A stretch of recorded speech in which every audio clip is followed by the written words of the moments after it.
हल्लीच्या स्पर्धेच्या युगात ग्राहकाला आकर्षित करण्यासाठी लोक नवीन शक्कल लढवत असतात। सोशल मीडियाच्या जगात असे हटके व्हिडिओ नेहमीच चर्चेचा विषय ठरतात।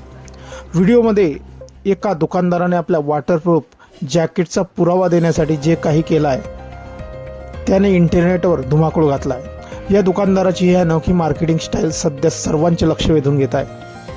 व्हायरल व्हिडिओमध्ये अल्जेरियातील दुकानदार आपल्या दुकानात उभा होता।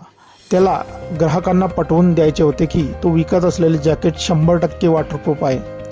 आपला दावा सिद्ध करण्यासाठी त्याने कोणताही जाहिरातबाजीचा मार्ग न निवडता थेट देशी जुगाड केला। दुकानदार जॅकेट घालून उभा राहिला। एक रबर ट्यूबचा टब तेथे समोर ठेवला। त्यात पिसाळलेले साबणाचे पाणी होते। दुकानदाराने ते जॅकेट घालून त्या टबमध्ये उडी मारली। इतकेच नाही तर तो एका बादलीने आपल्या अंगावर पाणी ओतून घेतानाही दिसला। पूर्णपणे ओला झाल्यानंतरही दुकानदार ज्या आत्मविश्वासाने आपले जॅकेट झटकून दाखवत होता त्यावरून तो हेच सांगताना दिसला की जॅकेट कोरडे आणि वॉटरप्रूफ आहे। या दुकानदाराची स्टाईल हा इंटरनेटवर चर्चेचा विषय ठरली आहे।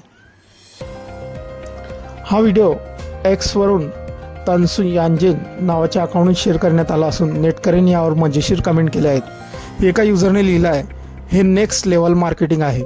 तर दुसऱ्या एकाने म्हटलं आहे, भावा तुझा कॉन्फिडन्स सांगतोय की तुझी वस्तू कशी आहे।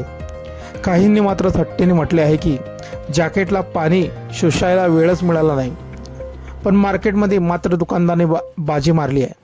मित्रांनो, हा व्हायरल व्हिडिओबद्दल आपली काही प्रतिक्रिया असतील आपण कमेंट बॉक्समध्ये देऊ शकतात। व्हिडिओ आवडल्यास व्हिडिओला लाईक, जे मित्र चॅनलवरती नवीन असतील त्यांनी चॅनलला जरूर सबस्क्राईब करून घ्या।